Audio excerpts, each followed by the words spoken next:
손에 쥔 금은 진짜였습니다. 2kg, 시가 2억 원어치였죠. 무게도 맞고 순도도 99.9%였어요. 그런데 제 것이 아니었습니다. 믿을 수 있나요? 저는 자동차 부품 회사에서 30년간 성실하게 일한 팀장이었습니다.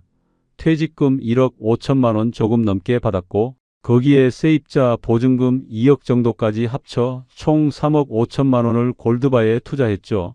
실물 금고까지 직접 확인했어요.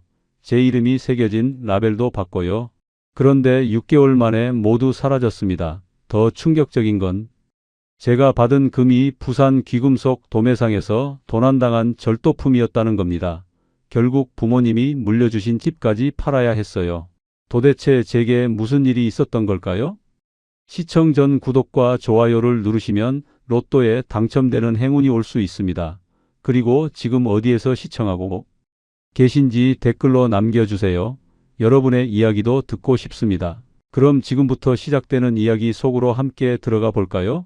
안녕하세요. 제 이름은 임성훈이라고 합니다. 지난 2023년이었습니다. 30년을 일한 회사를 나오는 날이었죠. 자동차 부품 제조회사 한비테크라는 곳이었어요. 정문을 나서면서 뒤를 돌아봤습니다. 30년간 매일 출근하던 그 건물이 이제 남의 것처럼 느껴지더군요. 구조조정이었습니다.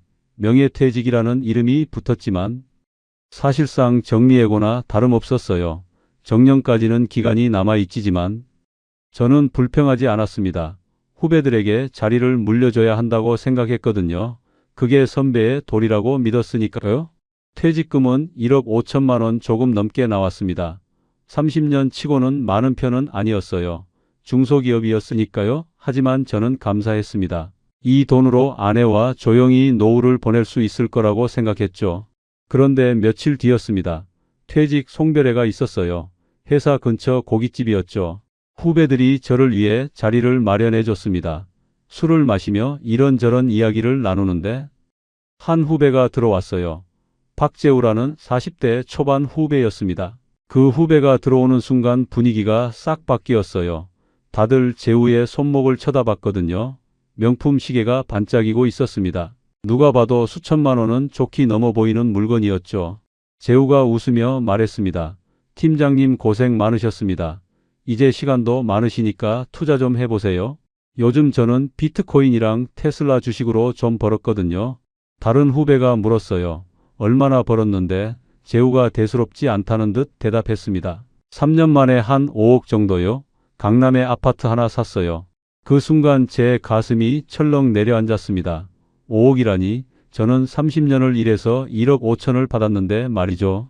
후배는 3년 만에 5억을 벌었다고 합니다. 집에 돌아오는 길이 참 무거웠습니다. 30년이 무색하다는 생각이 들었거든요. 제가 뭘 잘못한 걸까? 너무 성실하게만 산 걸까? 집에 들어서자 아내는 소파에 앉아 있었습니다. 표정이 좋지 않았어요. 여보, 무슨 일 있어요? 제가 물었습니다. 아내는 잠시 망설이다가 서류 하나를 내밀었어요. 병원 진단서였습니다. 유방암 초기라고 적혀 있었죠.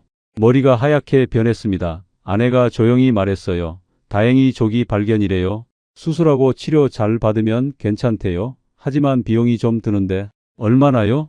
제 목소리가 떨렸습니다. 아내가 대답했습니다. 수술비랑 항암 치료, 재발 방지 약까지 합치면 1년에 1,000만 원 정도 든대요. 최소 5년은 치료를 받아야 한대. 계산이 빠르게 됐습니다. 5천만 원, 퇴직금 1억. 5천에서 5천을 빼면 1억이 남죠. 그 돈으로 얼마나 버틸 수 있을까?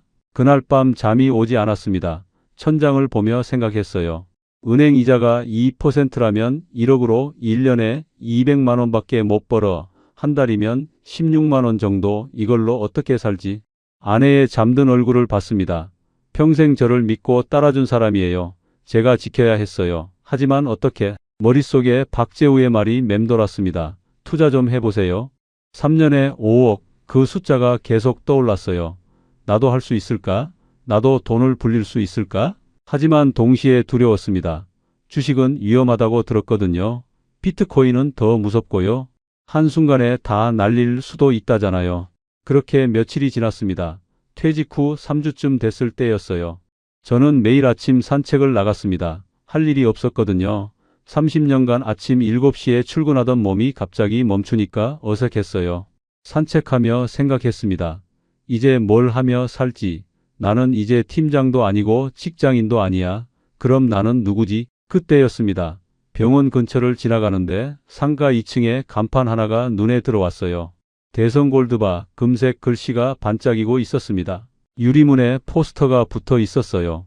안전한 노후 자산 관리, 지역 복지센터 후원. 기업 사진 속에는 중년 남성이 아이들과 함께 웃고 있었습니다. 착한 가게구나. 그런 생각이 들었어요.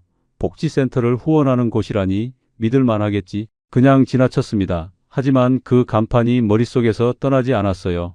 골드바, 금 투자, 안전한 자산 관리, 그 단어들이 계속 맴돌았습니다.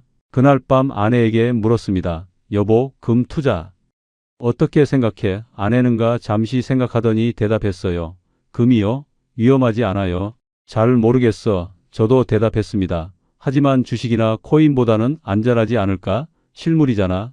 아내는 고개를 끄덕였습니다. 그래도 조심해요. 너무 큰 돈은 넣지 말고요. 알았어. 저는 대답했습니다. 하지만 속으로 생각했어요.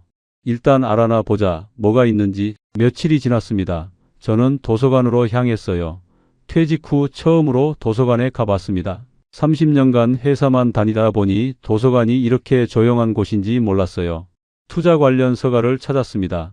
책들이 빼곡히 꽂혀 있었죠. 은퇴 후 자산 관리, 노후 재테크, 안전한 투자 가이드 제목들이 눈에 들어왔어요. 한 권을 집어들었습니다. 펼쳐서 읽기 시작했죠. 주식 챕터가 나왔어요. 2022년 코스피 30% 폭락이라는 문구가 보였습니다. 가슴이 철렁했어요. 다음 챕터는 부동산이었습니다. 대출 규제 강화, 금리 인상, 전세 사기 급증 이런 단어들이 가득했어요. 이것도 아니구나 싶었죠. 그러다 금 투자 챕터를 펼쳤습니다. 눈길이 멈췄어요. 2020년 이후 금값 40% 상승, 전쟁과 경제 불안 시 안전자산이라고 적혀 있었습니다. 노트를 꺼냈습니다. 펜으로 적기 시작했어요. 금은 실물 자산이다. 인플레이션에 강하다. 역사적으로 가치가 유지된다. 이런 내용들을 빼곡히 적었습니다. 2시간을 앉아서 읽었어요. 금 투자 방법도 여러 가지였습니다. 금 적립식 펀드, 금 통장, 실물, 금 구매, 금 ETF 다양했죠. 하지만 수익률이 문제였습니다. 대부분 연 5에서 7% 정도였어요. 은행보다는 낮지만 아내 치료비를 생각하면 부족했습니다. 집에 돌아왔습니다. 휴대폰을 꺼냈어요. 박재우의 SNS를 열어봤습니다. 최근 게시물이 올라와 있었죠. 요즘 금 투자 대세, 안전하면서도 수익 괜찮음, 짧은 글이었지만 댓글이 수십 개 달려 있었어요. 다들 부러워하는 내용이었습니다. 며칠간 인터넷을 뒤졌습니다. 한국금거래소, 골드뱅크 여러 사이트를 들어가 봤어요. 하지만 뭔가 아쉬웠습니다. 수익률이 너무 낮았거든요. 그러던 어느 날이었습니다. 아내 병원 진료 날이었어요. 병원 근처에 차를 세우고 함께 걸어갔습니다. 진료를 마치고 나오는 길이었죠. 아내가 말했습니다. 여보, 저기 약국에 들러야 해요. 알았어. 저는 밖에서 기다릴게. 그렇게 대답했어요. 약국 앞에서 기다리는데 맞은편 상가가 보였습니다. 2층에 금색 간판이 반짝이고 있었어요. 대성골드바 며칠 전 산책 중에 봤던 그곳이었습니다. 유리문을 자세히 봤어요. 포스터가 여러 장 붙어 있었습니다. 안전한 노후 자산 관리, 금 투자 전문, 20년 전통, 지역 복지센터 후원 기업, 그런 문구들이었죠. 20년 전통이면 오래됐네. 혼잣말이 나왔습니다. 복지센터도 후원하고 사진 속 남성이 아이들에게 책을 나눠주고 있었어요. 아내가 약을 사들고 나왔습니다. 기다렸어요. 네, 여보, 저기 좀 볼까요? 제가 대성골드바를 가리켰습니다. 아내가 고개를 들었어요. 금은방인가 봐요. 뭐 볼 일 있어요? 아니, 그냥 궁금해서. 저는 얼버무렸습니다. 들어가 봐요. 아내가 먼저 말했습니다. 나도 금반지 하나 있는데 시세나 알아볼까? 그렇게 우리는 대성골드바로 향했습니다. 계단을 올라 2층 문 앞에 섰어요. 잠시 망설였습니다. 그냥 갈까? 아니면 들어갈까? 아내가 문을 밀었습니다. 딸랑, 문 열리는 소리와 함께 은은한 조명이 보였어요. 어서 오세요. 목소리가 들렸습니다. 중년 남성이 책상에서 일어나 다가왔어요. 환한 미소였습니다. 금반지 시세 좀 알아보려고요. 아내가 먼저 말했습니다. 남성이 고개를 끄덕였어요. 네, 보여주세요. 아내가 가방에서 반지를 꺼냈습니다. 남성이 루페로 자세히 살펴봤어요. 14K 금이네요. 요즘 시세로는 이 정도입니다. 종이에 숫자를 적어줬습니다. 생각보다 낮네요. 아내가 말했습니다. 남성이 웃었어요. 요즘 금값이 많이 올랐는데도 세공비 빼면 그래요. 대신 금괴나 금화는 다릅니다. 금괴요? 제가 물었습니다. 남성이 저를 쳐다봤어요. 내 순금 금괴는 세공비가 없어서 시세 그대로예요. 잠시 생각하다가 물었습니다. 여기서 금 투자 상담도 하나요? 남성의 눈이 반짝였습니다. 물론이죠. 앉으시겠어요? 소파를 권했습니다. 저희 부부는 앉았어요. 남성이 명함을 건넸습니다. 대성골드바 대표 노광달입니다. 명함을 받았습니다. 뒷면을 봤어요. 한국금거래협회 정회원이라는 문구가 박혀 있었습니다. 협회 도장도 찍혀 있었죠. 커피를 내왔습니다. 두 분 금 투자에 관심 있으세요? 노광달이 물었습니다. 네, 알아보는 중입니다. 제가 대답했어요. 퇴직금을 어떻게 굴릴까 고민 중이거든요. 노광달이 고개를 끄덕였습니다.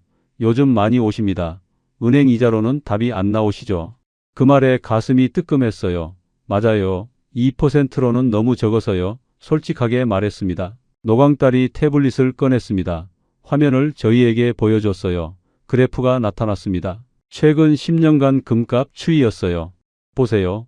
2015년 온스당 1,050달러였습니다. 2023년 현재 2,050달러, 거의 2배예요. 손가락으로 그래프를 짚으며 설명했습니다. 아내가 물었습니다. 그런데 금을 사서 보관만 하면 수익이 얼마나 되나요? 좋은 질문입니다. 노광달이 웃었어요. 보통 금 투자는 그렇죠. 금값 오르기를 기다리는 겁니다. 하지만 저희는 다릅니다. 제 귀가 쫑긋했습니다. 어떻게 다른가요? 노광달이 목소리를 낮췄습니다. 골드 리스 프로그램이라고 들어보셨습니까? 고개를 저었습니다. 처음 듣는 말이었어요. 설명해 드리죠. 노광달이 몸을 앞으로 숙였습니다. 고객님 명의로 금을 구입합니다. 그리고 본사 금고에 안전하게 보관하죠. 그 금을 담보로 귀금속 도매상들에게 단기 대여를 해줍니다. 거기서 나오는 수익을 나누는 겁니다. 잠시 생각했습니다. 그게 가능한 건가요? 의심스러웠어요. 노광달이 고개를 끄덕였습니다. 귀금속 도매상들은 항상 단기 자금이 필요합니다. 금을 담보로 빌리면 이자를 내죠. 은행 대출보다 빠르고 간편하거든요. 저희는 그 중개 역할을 하는 겁니다. 마치 은행 같네요. 제가 말했습니다. 정확합니다. 노광달이 웃었어요. 은행도 예금자 돈을 빌려주고 이자를 받잖아요. 같은 원리입니다. 그 말에 조금 납득이 갔습니다. 그럼 수익률은요? 연 10% 정도입니다. 노광달이 대답했습니다. 10%? 제 가슴이 쿵했습니다. 은행의 5배였어요. 집에 가서 생각해 보겠습니다. 저는 일어섰습니다. 아내도 따라 일어났어요. 천천히 생각하세요. 노광달이 명함을 한 장 더 건넸습니다. 궁금한 거 있으면 언제든 연락 주세요. 밖으로 나왔습니다. 아내가 물었어요. 어때요? 믿을만해 보여요? 잘 모르겠어. 저는 솔직하게 말했습니다. 좀 더 알아봐야 할 것 같아. 하지만 머릿속은 복잡했습니다. 연 10%, 1억이면 1년에 1,000만 원, 한 달이면 83만 원 정도. 계산이 빠르게 돌아갔어요. 그날 밤 또 잠이 오지 않았습니다. 10%라는 숫자가 머릿속을 맴돌았거든요. 사흘이 지났습니다. 그 사이 저는 인터넷으로 골드리스를 검색했어요. 하지만 정보가 많지 않았습니다. 몇몇 후기만 보였을 뿐이었죠. 결국 다시 대성골드바를 찾았습니다. 이번엔 혼자였어요. 아내 몰래였습니다. 일단 제대로 알아보고 싶었거든요. 문을 열고 들어갔습니다. 노광달이 반갑게 맞아줬어요. 어서 오세요, 김 선생님. 생각하셨어요? 김이 아니라 임입니다. 제가 정정했습니다. 아, 죄송합니다, 임 선생님. 노광달이 웃으며 사과했어요. 몇 가지 더 여쭤보고 싶어서요. 저는 소파에 앉았습니다. 얼마든지요. 노광달이 커피를 내왔습니다. 저는 준비해온 질문들을 꺼냈어요. 혹시 금을 직접 볼 수 있나요? 첫 번째 질문이었습니다. 당연하죠. 노광달이 즉시 대답했습니다. 고객님 돈으로 사는 건데 당연히 보여드려야죠. 그럼 언제 볼 수 있나요? 제가 물었습니다. 지금 바로 가시겠어요? 노광딸이 시계를 봤어요. 오우라 금고 관리자가 있을 겁니다. 정말요? 제가 놀랐습니다. 그렇게 빨리 보여줄 줄 몰랐거든요. 제 차로 모시겠습니다. 노광딸이 차 키를 들었어요. 잠시 망설였습니다. 하지만 호기심이 컸어요. 알겠습니다. 고개를 끄덕였습니다. 노광딸의 차는 깨끗한 중형 세단이었습니다. 차에 타자 은은한 방향제 냄새가 났어요. 30분쯤 달렸을까요? 인천 쪽이었습니다. 작은 빌딩 앞에 차를 세웠어요. 3층짜리 회색 건물이었습니다. 1층 로비에 안내판이 있었어요. 대성 골드바 프라이빗 금고 지하 1층 엘리베이터를 탔습니다. 지하로 내려갔어요. 문이 열리자 복도가 나타났습니다. 보안 게이트가 보였어요. 노광딸이 카드를 찍었습니다. B 게이트가 열렸어요. 안으로 들어갔습니다. 두꺼운 철문이 앞에 있었습니다. 관리 직원 한 명이 책상에 앉아 있었어요. 노광딸이 말했습니다. 임성훈 고객님 금고 견학 왔습니다. 직원이 고개를 끄덕였습니다. 신분증 확인 부탁드립니다. 제 신분증을 보여줬어요. 직원이 기록하더니 지문 인식기를 가리켰습니다. 지문을 찍었습니다. 직원이 철문 잠금 장치를 풀었어요. 무거운 문이 천천히 열렸습니다. 안으로 들어서는 순간 숨이 멎었습니다. 유리벽 너머로 금괴들이 반짝이고 있었어요. 수십 개는 좋게 넘어 보였습니다. 심장이 빠르게 뛰었어요. 진짜 금이 저렇게 많이 눈을 뗄 수가 없었습니다. 직원이 장갑을 꼈습니다. 임성훈 고객님 시연용으로 500g 준비했습니다. 케이스를 하나 꺼냈어요. 케이스가 열렸습니다. 금괴 하나가 붉은 벨벳 위에 놓여 있었어요. 금빛이 눈을 찔렀습니다. 만져보세요. 노광딸이 말했습니다. 조심스럽게 손을 뻗었어요. 금괴를 들어 올렸습니다. 묵직했어요. 차갑고 단단한 감촉이었습니다. 500g이 이렇게 무거운 줄 몰랐어요. 현재 시세로 약 5천만 원어치입니다. 직원이 설명했습니다. 5천만 원 손에 든 이 작은 금속이 믿기지 않았어요. 이걸 제 명의로 보관하는 건가요? 제가 물었습니다. 네, 그렇습니다. 노광딸이 대답했어요. 봉인 작업도 고객님 앞에서 진행합니다. 영상도 남기고요. 영상이요? 제가 되물었습니다. 네, 보관 증거용입니다. 나중에 USB로 드려요. 노광딸이 설명했습니다. 직원이 라벨 프린터를 가져왔습니다. 임성훈 고객님 성함 맞으시죠? 네, 고개를 끄덕였어요. 프린터에서 라벨이 나왔습니다. 제 이름이 찍혀 있었어요. 임성훈 고객님 KKK 777. 노광딸이 휴대폰을 꺼냈습니다. 영상 촬영 시작하겠습니다. 카메라가 저를 비췄어요. 임성훈 고객님 500g 금괴 보관 시작합니다. 직원이 말했습니다. 카메라가 금괴를 클로즈업 했어요. 라벨을 케이스에 붙였습니다. 그리고 투명 봉인 테이프로 감쌌어요. 이제 아무도 못 여는구나. 그런 생각이 들었습니다. 케이스를 금고 안에 넣었습니다. 철컥 금고 문이 닫혔어요. 영상 촬영 종료. 노광딸이 말했습니다. 며칠 안에 USB 보내드리겠습니다. 밖으로 나왔습니다. 엘리베이터를 타고 올라가는 동안 아무 말도 하지 못했어요. 머릿속이 복잡했습니다. 차에 탔습니다. 노광딸이 물었어요. 어떠세요? 안심되시죠? 네, 솔직하게 대답했습니다. 이 정도면 믿을 만한 것 같습니다. 노광딸이 웃었습니다. 저희는 투명하게 운영합니다. 고객님 재산이니까요. 집으로 돌아오는 차 안에서 생각했습니다. 실물을 봤어. 금고도 확인했고 보안도 철저하고 영상까지 찍었잖아. 이 정도면 안전하지 않을까? 집에 도착했습니다. 아내는 저녁을 준비하고 있었어요. 어디 갔다 와요? 물었습니다. 잠깐 나갔다 왔어. 얼버무렸어요. 아직 말하고 싶지 않았습니다. 그날 밤 노트북을 켰습니다. 계산기를 두드렸어요. 5천만 원 투자하면 연 10%, 1년에 500만 원, 한 달이면 40만 원 정도. 적은 돈은 아니었습니다. 하지만 아내 치료비를 생각하면 부족했어요. 1억이면 한 달에 80만 원 정도. 그것도 부족해. 머릿속이 복잡했습니다. 일단 5천만 원만 시작해볼까? 테스트 삼아서. 이틀 뒤 택배가 왔습니다. 검은 봉투였어요. 열어보니 서류들이 들어 있었습니다. 계약서, 금 감정서, 보관증, 그리고 USB 하나. 노트북에 USB를 꽂았습니다. 동영상 파일이 하나 있었어요. 재생했습니다. 화면에 제가 나타났습니다. 금고 앞에 서 있는 모습이었어요. 직원이 금괴를 봉인하는 장면도 선명했습니다. 임성훈 고객님 KKK 777. 그 문구가 화면 가득 클로즈업 됐습니다. 영상을 멈췄습니다. 다시 재생했어요. 또 멈췄습니다. 몇 번을 반복해서 봤습니다. 이 정도면 확실하지 않은가 마음이 기울었습니다. 다음 날 아침 아내에게 말했습니다. 여보, 금 투자 좀 해볼까 해. 아내가 놀란 표정을 지었어요. 금이요? 진짜 하려고요? 응, 알아봤는데 괜찮은 것 같아. USB를 보여줬습니다. 이렇게 실물도 확인하고 영상도 남기고 아내가 영상을 봤습니다. 한참을 보더니 물었어요. 얼마나 투자할 건데요?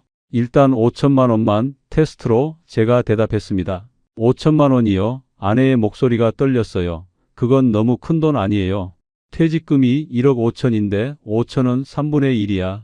나머지는 안전하게 은행에 둘게 설득했습니다. 아내는 한참을 고민했어요. 그러더니 한숨을 쉬었습니다. 당신 결정 따를게요. 하지만 조심해요. 고마워. 아내의 손을 잡았습니다. 그날 오후 은행에 갔습니다. 5천만 원 이체 부탁합니다. 창구 직원에게 말했어요. 금액이 큰데 확인 한 번 더 하시겠어요? 직원이 물었습니다. 네, 괜찮습니다. 고개를 끄덕였어요. 손이 떨리지 않았습니다. 오히려 설레었어요. 이제 시작이야. 새로운 인생이. 일주일이 지났습니다. 노광딸에게서 연락이 왔어요. 임 선생님, 금 구매 완료됐습니다. 오늘 오후에 금고 방문 가능하세요? 가능합니다. 즉시 대답했어요. 오후 2시에 만났습니다. 다시 노광딸의 차를 탔어요. 익숙한 길이었습니다. 지하 금고로 내려갔죠.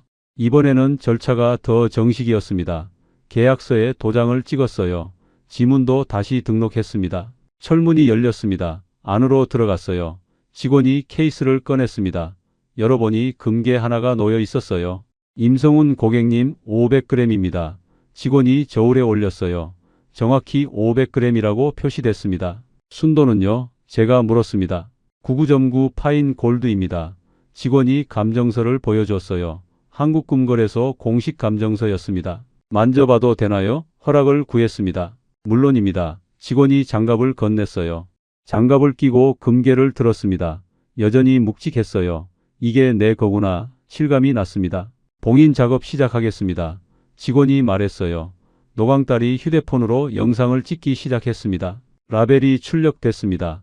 임성훈 고객님, KKK 777 2023년 8월 제 이름과 날짜가 선명했어요.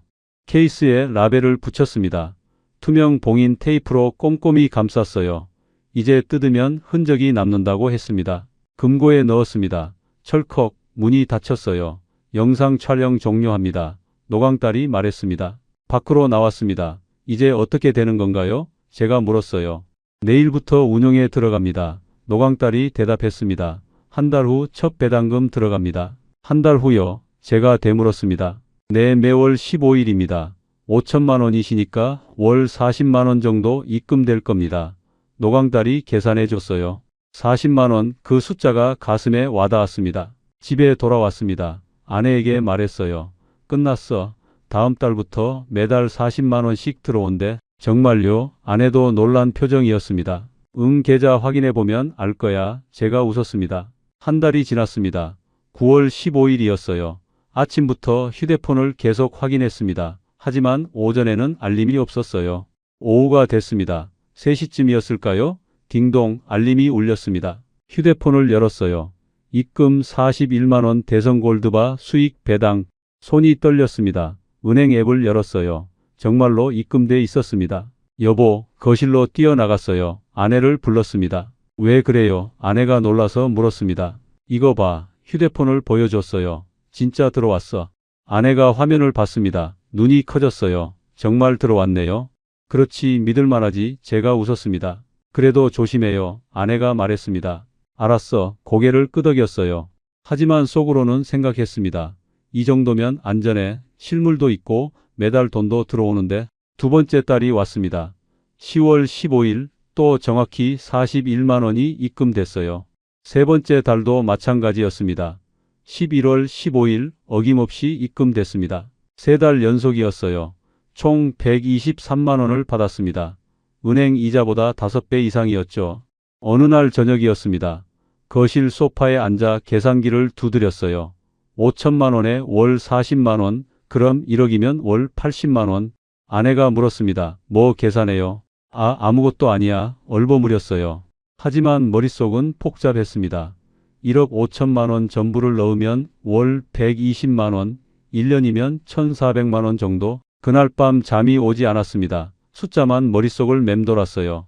며칠 후 노광딸에게 전화했습니다. 사장님, 투자금 좀 늘리고 싶은데요. 얼마나 생각하세요? 노광딸의 목소리가 밝았습니다. 1억으로요? 제가 대답했어요. 잠시 침묵이 흘렀습니다. 그러더니 노광딸이 말했습니다. 임 선생님 축하드립니다. 축하요? 무슨 축하를 말하는 거죠? 1억 이상 고객님은 VIP로 전환됩니다. 노광딸이 설명했어요. VIP요? 제가 되물었습니다. 네, VIP 고객님은 특별 우대 조건입니다. 연 12% 고정이에요. 12%? 가슴이 두근거렸습니다. 10%도 좋았는데 12%라니? 그럼 월 100만 원 정도 되겠네요. 계산이 빠르게 됐습니다. 정확히 100만 원입니다. 노광딸이 대답했어요. 생각해보고 연락드리겠습니다. 전화를 끊었어요. 하지만 이미 마음은 정해져 있었습니다. 남은 퇴직금 1억을 넣기로요. 다음날 아내에게 말했습니다. 여보, 투자금 좀 더 늘리려고. 얼마나요? 아내가 불안한 표정을 지었어요. 1억으로요? 솔직하게 말했습니다. 1억이요? 아내가 깜짝 놀랐어요. 그럼 퇴직금 전부잖아요. VIP가 되면 12%야. 월 100만 원씩 들어와. 설명했습니다. 하지만 위험하지 않아요. 아내가 걱정했어요. 위험하지 않아. 제가 단호하게 말했습니다. 3달 동안 한 번도 안 밀린 거 봤잖아. 금고도 확인했고. 아내는 더 이상 말하지 못했어요. 당신 결정 따를게요. 작은 목소리였습니다. 며칠 후 은행에 갔습니다. 1억 원 이체합니다. 손이 떨리지 않았어요. 오히려 확신에 차 있었습니다. 금고를 다시 방문했습니다. 이번에는 1kg 금괴 하나가 추가됐어요. 봉인 작업도 똑같이 진행됐습니다. 영상을 받았습니다. USB에 저장했어요. 밤마다 한 번씩 재생해서 봤습니다. 안심이 됐습니다. 이제 1억 5천만 원어치 금이 제 명의로 보관돼 있어 안전해. 12월 15일이 왔습니다. 통장에 100만 원이 입금됐어요. 정확히 100만 원. 아내에게 보여줬습니다. 봐, 100만 원 들어왔어. 아내도 놀란 표정이었어요. 정말 들어왔네요.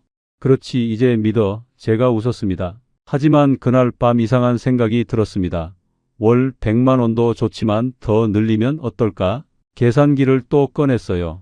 3억이면 월 300만 원. 그 숫자가 눈에 아른거렸습니다. 하지만 문제가 있었습니다. 더 이상 돈이 없었거든요. 퇴직금은 전부 넣었으니까. 그때 떠오른 게 있었습니다. 세입자 보증금 2억 원. 고개를 저었어요. 안 돼, 그건 남의 돈이야. 스스로에게 말했습니다. 하지만 그 생각이 머릿속에서 떠나지 않았어요. 2억 원, 월 200만 원, 1년이면 2,400만 원. 세입자 전세 만기가 1년 후였습니다. 그때 돌려주면 되잖아. 그런 생각이 들었어요. 며칠간 고민했습니다. 하면 안 돼, 절대 안 돼. 하지만 동시에 생각했죠. 1년만이야. 1년 후에 돌려주면 돼. 결국 노광딸에게 전화했습니다. 사장님, 혹시 중간에 인출도 가능한가요? 물론입니다. 노광딸이 즉시 대답했어요. 고객님 금이니까 언제든 찾아가실 수 있습니다. 그럼 1년 후에 인출해도 되나요? 네, 아무 문제 없습니다. 다만 인출하신 부분은 운용에서 제외되니까 배당은 중단됩니다. 알겠습니다. 전화를 끊었어요. 그 말에 마음이 놓였습니다. 언제든 찾을 수 있다니? 그럼 안전하잖아. 결국 결심했습니다. 세입자 보증금 2억 원을 투자하기로요. 아내에게 말을 꺼냈습니다. 여보, 세입자 보증금으로 1년만 투자하려고? 아내는 깜짝 놀랐어요. 그건 안 돼요. 남의 돈이잖아요. 1년 후에 전세 만기야. 제가 설명했습니다. 그때 찾아서 돌려주면 돼. 만약에 문제 생기면요. 아내는의 목소리가 떨렸습니다. 문제 없어. 제가 강하게 말했어요. 언제든 찾을 수 있대. 사장님한테 확인했어. 당신 너무 무리하는 거 아니에요. 아내는 눈물을 글썽였습니다. 여보, 아내는 애 손을 잡았어요. 당신 치료비 걱정돼서 그래. 이렇게라도 해야 우리가 편하게 살 수 있어. 아내는 더 이상 말하지 못했습니다. 고개를 돌렸어요. 며칠 후 2억 원이 이체됐습니다. 퇴직금 1억 5천에 세입자 보증금 2억까지 합쳐서 총 3억 5천만 원이 투자됐어요. 노광딸에게서 전화가 왔습니다. 임 선생님 축하드립니다. 또 무슨 축하요? 제가 물었어요. 3억 이상은 VVIP 등급입니다. 노광딸의 목소리가 들떠 있었어요. 연 15% 고정입니다. 15% 숨이 멎는 것 같았습니다. 월 437만 원 정도 되십니다. 노광딸이 계산해 줬어요. 437만 원, 그 숫자에 현기증이 날 것 같았습니다. 감사합니다. 겨우 말을 꺼냈어요. 금고 방문 일정 잡으시죠? 노광딸이 말했습니다. 다음 주에 갔습니다. 이번에는 2kg 금괴가 추가됐어요. 봉인 작업도 진행됐습니다. 영상을 받았어요. 집에 와서 여러 번 재생했습니다. 임성훈 고객님 금괴 총 3.5kg 화면에 그렇게 나왔습니다. 3.5kg 시가로 3억 5천만 원어치 모두 제 명의였어요. 가슴이 뿌듯했습니다. 나도 이제 투자자구나. 박재우처럼 그런 생각이 들었어요. 한 달이 지났습니다. 2024년 1월 15일이었어요. 아침 일찍부터 휴대폰만 들여다봤습니다.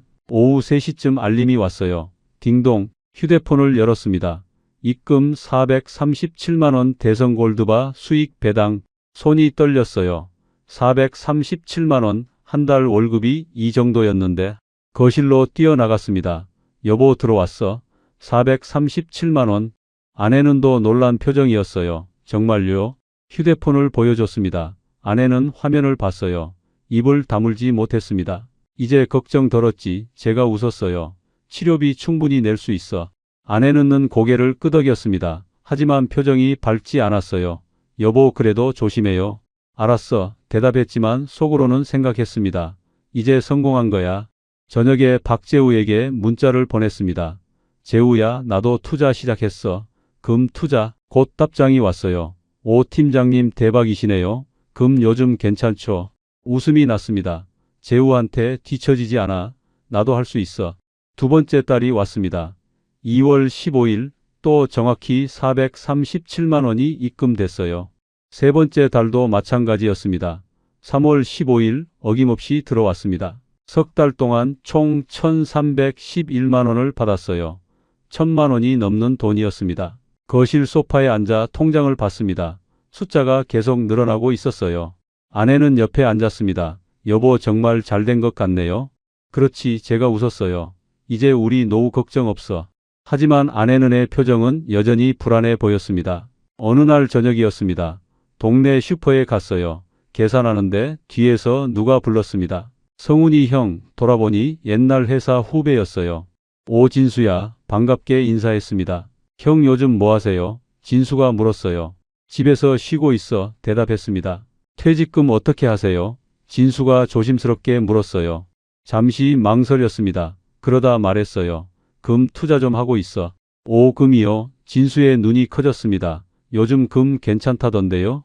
응 나쁘지 않아. 웃으며 대답했어요. 집에 돌아오는 길이었습니다. 기분이 좋았어요. 남들한테 떳떳하게 말할 수 있다는 게.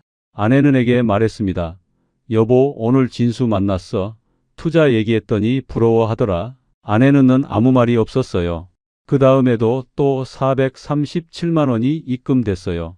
이제 익숙해졌습니다. 매달 15일이 기다려졌어요. 통장 잔액이 점점 늘어났습니다. 투자 전에는 거의 비어있던 통장이었는데 이제는 몇 천만 원이 쌓여 있었어요.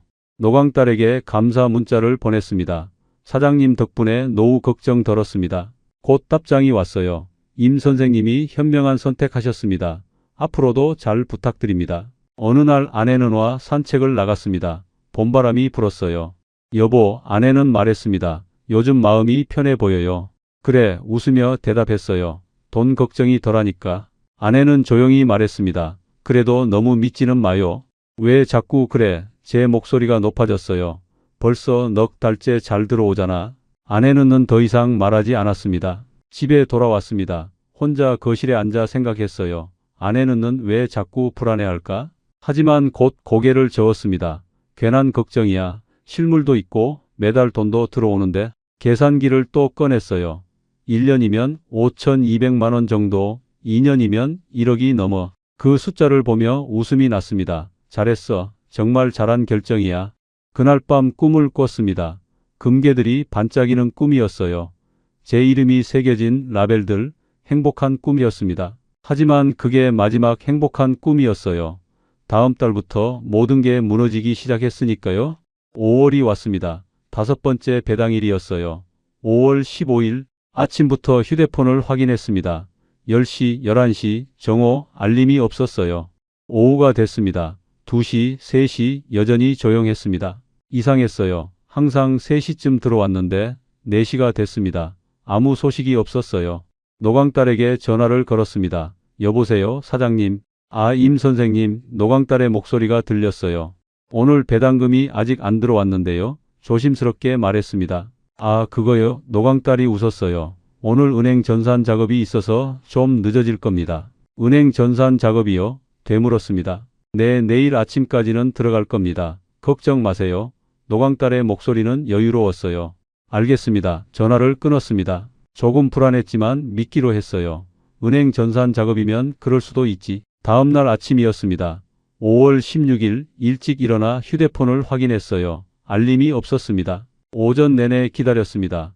10시, 11시, 정오, 여전히 조용했어요. 다시 전화를 걸었습니다. 노광딸의 번호로 연결음이 울렸어요. 하지만 받지 않았습니다. 다시 걸었습니다. 또 받지 않았어요. 세 번째, 네 번째, 계속 안 받았습니다. 가슴이 두근거렸어요. 문자를 보냈습니다.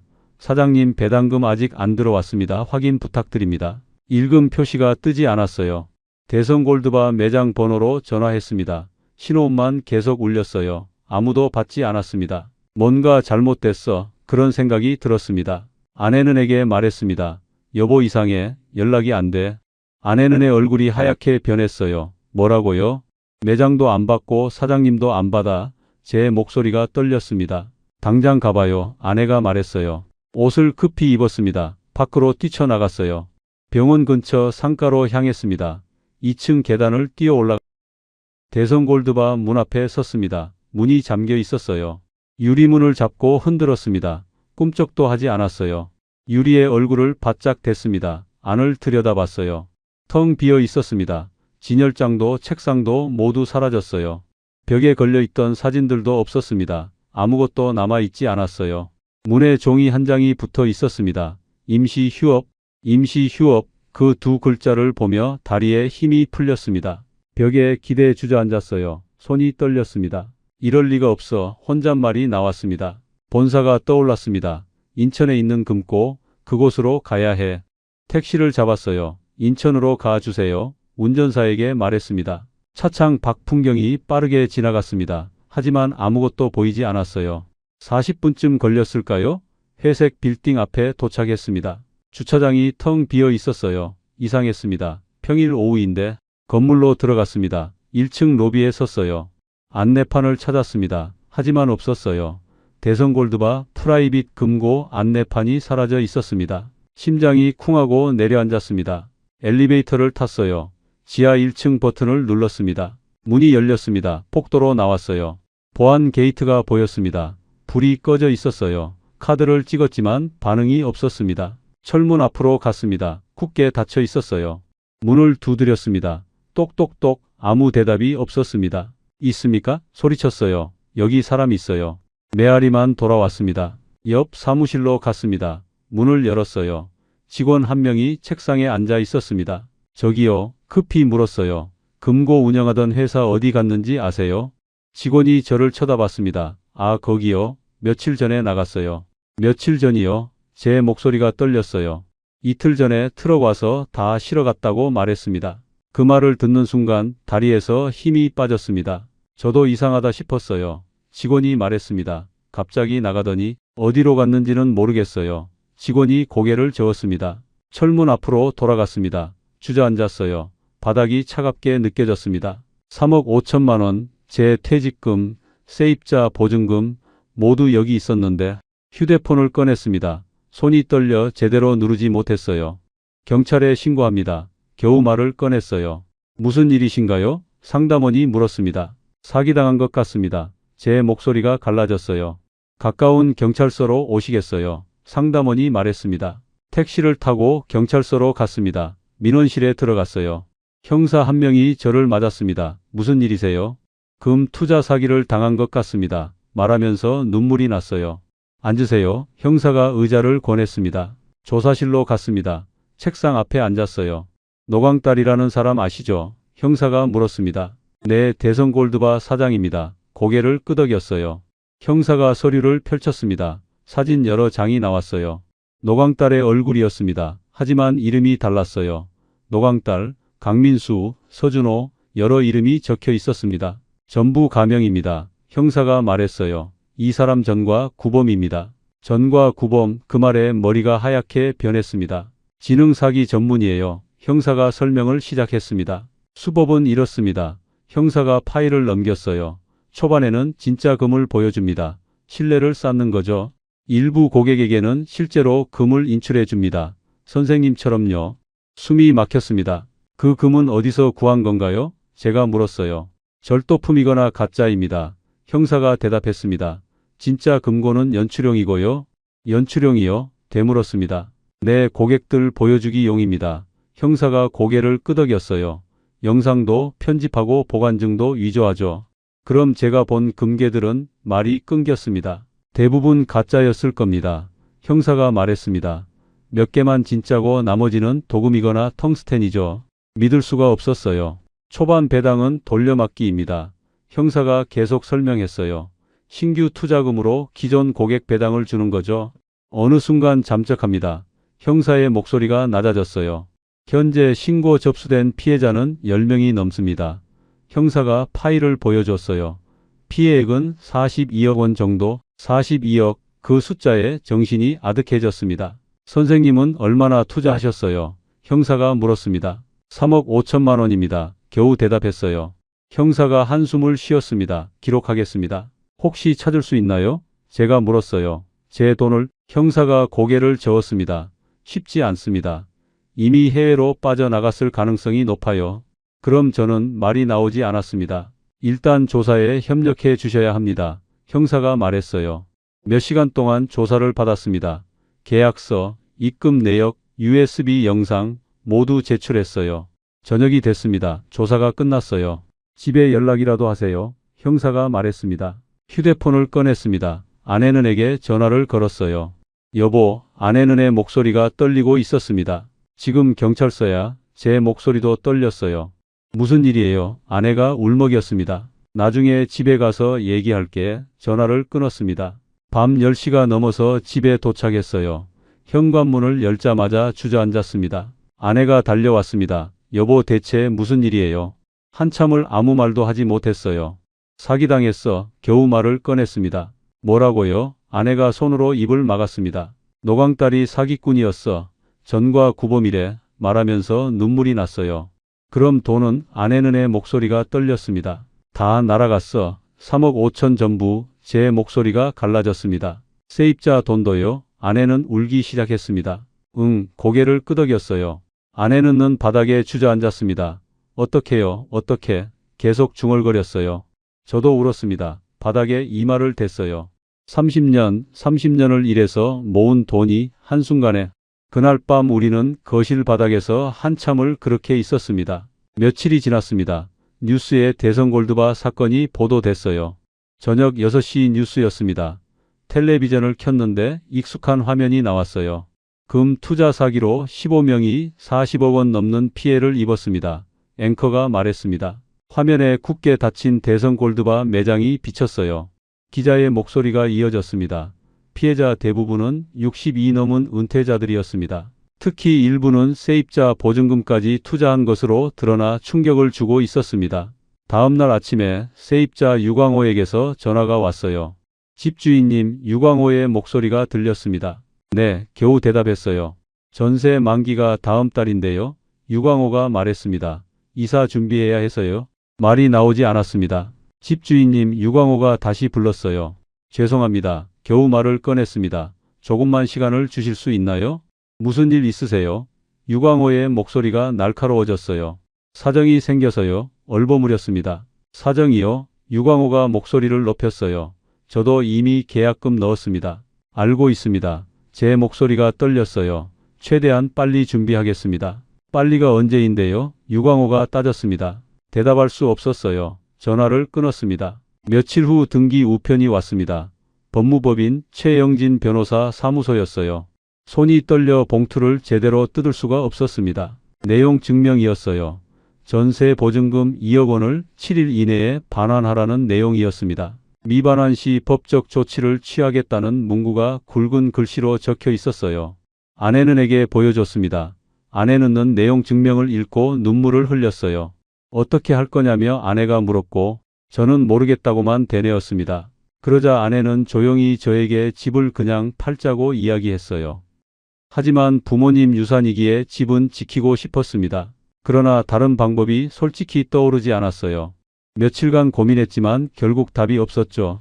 부동산에 갔습니다. 사장님이 저를 보더니 한숨을 쉬었어요. 성훈 씨, 어쩐 일이세요? 집을 팔아야 할 것 같습니다. 제가 말했어요. 부동산 사장이 고개를 끄덕였습니다. 세입자 문제 들었어요. 뉴스 봤습니다. 얼굴이 화끈거렸어요. 뉴스에 나온 줄은 몰랐습니다. 요즘 시장이 안 좋아요. 부동산 사장이 말했습니다. 금리도 높고 거래도 거의 없고요. 그래도 팔아야 합니다. 제가 단호하게 말했어요. 시세가 4억 정도인데 부동산 사장이 계산기를 두드렸어요. 금매로 하면 3억 5천 정도. 3억 5천이요? 그럼 세입자 돈 주고 1억 5천이 남는구나. 그것도 빨리 나가면요. 부동산 사장이 덧붙였습니다. 요즘 보러 오는 사람도 없어요. 빨리 내놓아 주세요. 부탁했습니다. 일주일이 지났습니다. 2주일이 지났어요. 아무도 보러 오지 않았습니다. 내용 증명에 적힌 7일이 지났습니다. 법무법인에서 다시 연락이 왔어요. 소송 준비에 들어가겠습니다. 변호사가 차갑게 말했습니다. 조금만 더 기다려주세요. 애원했어요. 집 팔고 있습니다. 이미 충분히 기다렸습니다. 변호사가 전화를 끊었습니다. 그날 밤 동네 슈퍼에 갔습니다. 라면을 사러요. 계산하는데 뒤에서 수군거리는 소리가 들렸어요. 저 사람 뉴스에 나온 사람 아니야. 누군가 속삭였습니다. 맞아, 세입자 돈까지 날렸다던데. 다른 목소리였어요. 귀가 따가웠습니다. 급히 계산하고 나왔어요. 집으로 돌아오는 길이 너무 멀게 느껴졌습니다. 현관문을 열고 들어갔어요. 아내는가 거실에 앉아 있었습니다. 여보, 아내는을 불렀습니다. 아내는 고개를 돌리지 않았어요. 미안해, 제가 말했습니다. 정말 미안해. 아내는 아무 대답이 없었어요. 며칠 후 드디어 매수자가 나타났습니다. 부동산 사장에게서 연락이 왔어요. 3억 5천에 사겠다는 사람이 있습니다. 부동산 사장이 말했습니다. 알겠습니다. 대답했어요. 진행해 주세요. 계약일이 잡혔습니다. 부동산 사무실로 갔어요. 매수자는 40대 부부였습니다. 인사를 나눴어요. 계약서가 펼쳐졌습니다. 펜을 들었어요. 손이 떨렸습니다. 도장을 찍는 순간 눈물이 났어요. 부모님, 죄송합니다. 속으로 말했습니다. 계약이 끝났습니다. 돈이 들어왔어요. 세입자 유광호에게 연락했습니다. 보증금 준비됐습니다. 다음 날 유광호가 왔습니다. 2억 원을 이체했어요. 죄송합니다. 고개를 숙였습니다. 정말 죄송합니다. 유광호는 아무 말 없이 돌아갔습니다. 통장을 확인했습니다. 1억 5천만 원이 남아 있었어요. 3억 5천만 원을 잃고 집까지 팔아서 남은 돈 1억 5천만 원. 거실 소파에 앉았습니다. 아내는가 옆에 앉았어요. 여보, 아내는가 조용히 말했습니다. 이제 어떻게 살아요? 대답할 수 없었습니다. 창밖을 봤습니다. 석 달 후면 이 집도 떠나야 했어요. 62살, 집도 없고 일도 없고 이제 뭘 하며 살지. 그날 밤 잠이 오지 않았습니다. 천장을 보며 눈물만 흘렀어요. 일주일이 지났습니다. 집에서 택배가 왔어요. 보낸 사람이 없었습니다. 검은 봉투였어요. 열어봤습니다. 케이스 하나가 들어 있었어요. 케이스를 열었습니다. 금괴 2개가 놓여 있었어요. 심장이 멎는 것 같았습니다. 이게 뭐야? 손이 떨렸어요. 금괴를 집어들었습니다. 묵직했어요. 순도 각인이 보였습니다. 99.9. 이게 내 금인가? 돌아온 건가? 희망이 생겼어요. 급히 옷을 입었습니다. 귀금속 감정소로 향했어요. 문을 열고 들어갔습니다. 카운터에 중년 남성이 앉아 있었어요. 금 감정 부탁드립니다. 케이스를 올려놓았습니다. 감정사가 금괴를 꺼냈어요. 눈을 가늘게 뜨고 살펴봤습니다. 저울에 올렸어요. 정확히 2kg입니다. 무게는 맞네요. 그럼 진짜인가요? 제가 물었습니다. 감정사가 루페를 꺼냈습니다. 표면을 자세히 봤어요. 순도 각인을 확인했습니다. 시리얼 넘버를 노트에 적었어요. 컴퓨터 자판을 두드렸습니다. 화면을 보더니 표정이 굳어졌어요. 손님, 감정사의 목소리가 낮아졌습니다. 네, 제 가슴이 두근거렸어요. 이 시리얼 넘버가 이상합니다. 감정사가 말했습니다. 뭐가 이상한가요? 제가 물었습니다. 감정사가 화면을 돌려 보여줬어요. 경찰청 절도 데이터베이스였습니다. 빨간 글씨로 경고 표시가 떠 있었어요. 작년에 부산 귀금속 도매상에서 도난당한 금괴입니다. 감정사가 설명했습니다. 도난당한 금괴요? 제 머리가 하얗게 변했습니다. 네, 절도품입니다. 감정사가 고개를 끄덕였어요. 순도는 진짜지만 손님 소유가 아닙니다. 그럼 이건 말이 끊겼습니다. 즉시 신고해야 합니다. 감정사가 말했어요. 규정이에요. 손님 괜찮으세요? 감정사가 물었습니다. 의자를 잡고 겨우 앉았어요. 감정사가 경찰에 전화를 걸었습니다. 잠시 후 경찰이 도착했습니다. 형사 2명이었어요. 다시 경찰서로 갔습니다. 조사실에 앉았어요. 이 금괴 어디서 받으셨어요? 형사가 물었습니다. 집으로 택배가 왔습니다. 대답했어요. 보낸 사람은 없었고요. 노광딸이 보낸 걸로 추정됩니다. 형사가 말했습니다. 왜요? 제가 물었어요. 왜 절도품을 보내는 거죠? 형사가 설명했습니다. 피해자를 회유하거나 협박하기 위해서입니다. 절도품 소지로 연루시키려는 거죠. 그럼 저는 말이 나오지 않았습니다. 일단 조사를 받으셔야 합니다. 형사가 말했어요. 절도품 소지 혐의로요? 저는 몰랐습니다. 제가 말했어요. 제 금인 줄 알았어요. 알고 있습니다. 형사가 고개를 끄덕였습니다. 하지만 절차는 거쳐야 해요. 금괴는 증거물로 압수됐습니다. 몇 시간 후 조사가 끝났어요. 혐의 없음 처리됐지만 금괴는 돌려받을 수 없었습니다. 원래 주인에게 돌아갑니다. 형사가 말했어요. 밤 10시가 넘어서 집에 도착했습니다. 아내는가 현관에서 기다리고 있었어요. 어떻게 됐어요? 아내는가 물었습니다. 진짜 금이었어. 제가 말했습니다. 하지만 절도품이었어. 뭐라고요? 아내는가 입을 막았습니다. 부산에서 훔친 금이래 말하면서 눈물이 났어요. 그럼 우리 돈은? 아내는의 목소리가 떨렸습니다. 다 없어. 고개를 저었어요. 금괴마저 빼앗겼어. 소파에 주저앉았습니다. 아내는도 옆에 앉았어요. 한참을 아무 말 없이 앉아 있었습니다. 며칠 후 월세 원룸을 구했습니다. 작은 방이었어요. 이사 날이 왔습니다. 짐이 많지 않았어요. 30년을 살던 집을 나섰습니다. 마지막으로 뒤를 돌아봤어요. 현관문이 천천히 닫혔습니다. 그 문이 닫히는 소리가 제 인생이 닫히는 소리처럼 들렸어요. 원룸에 도착했습니다. 방이 너무 좁았어요.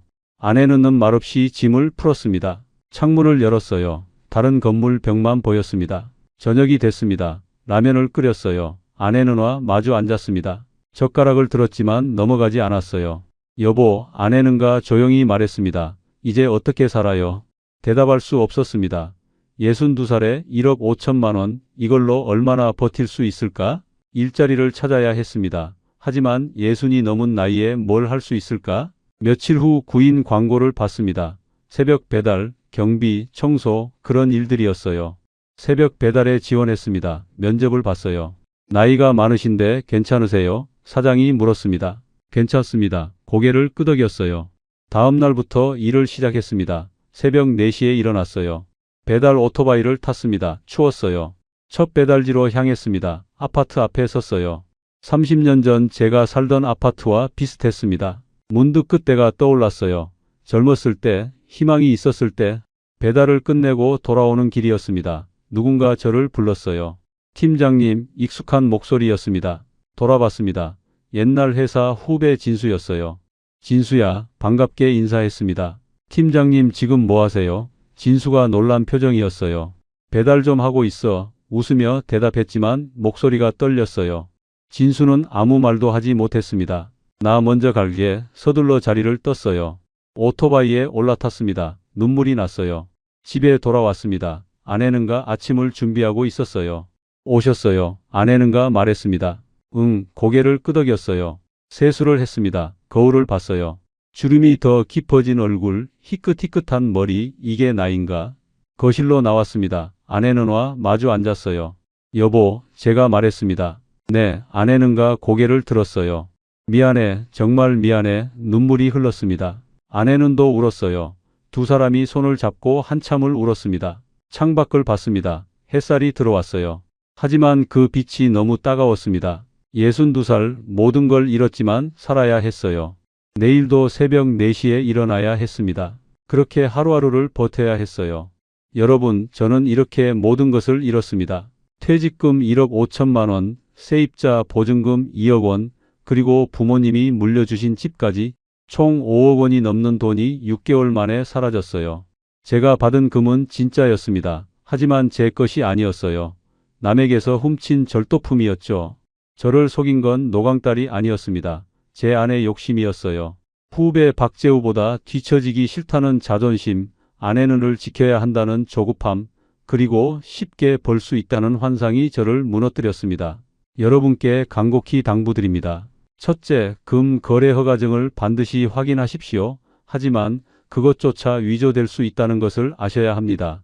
한국금거래협회 정회원 도장도 가짜일 수 있어요. 둘째, 내 손에 없는 금은 내 것이 아닙니다. 금고에 보관했다는 말을 믿지 마세요. 보관증과 영상도 모두 조작될 수 있습니다. 제가 직접 확인했지만 그것도 연출이었어요. 셋째, 금에서 이자가 나온다는 말 자체가 이미 거짓입니다. 금은 금고에서 새끼를 치지 않습니다. 골드리스, 금담보대여 이런 그럴듯한 말에 속지 마세요. 넷째, 남의 돈은 절대 손대지 마십시오. 세입자 보증금은 남의 인생입니다. 잠깐만 빌린다는 생각이 평생의 빚이 됩니다. 다섯째, 선한 이미지로 포장한 사기꾼을 경계하십시오. 복지센터, 후원, 지역 봉사 이런 것들도 모두 신뢰를 쌓기 위한 연출일 수 있어요. 여섯째, 초반 배당이 들어온다고 안심하지 마십시오. 그건 돌려막기입니다. 새로운 피해자의 돈으로 기존 피해자에게 주는 거예요. 일곱째, 언제든 찾을 수 있다는 말을 믿지 마세요. 그것도 안심시키기 위한 거짓말입니다. 마지막으로 세상에 쉬운 돈은 없습니다. 은행 이자 5배, 10배를 준다는 말은 모두 사기입니다. 저는 성실하게 살았습니다. 30년간 한 번도 법을 어긴 적 없었어요. 그런 제가 이렇게 무너졌습니다. 부디 여러분은 저처럼 인생을 잃지 마십시오. 이 이야기가 누군가의 노후를 지키는 작은 경고등이 되길 바랍니다. 우리의 이 사연이 마음에 남았다면 좋아요를 눌러주세요. 그리고 소중한 사람들과 함께 이 이야기를 나눠주시길 바랍니다. 여러분의 한마디가 누군가에겐 큰 위로가 될 수 있습니다. 영상이 마음에 드셨다면 구독과 좋아요 응원 부탁드립니다. 감사합니다.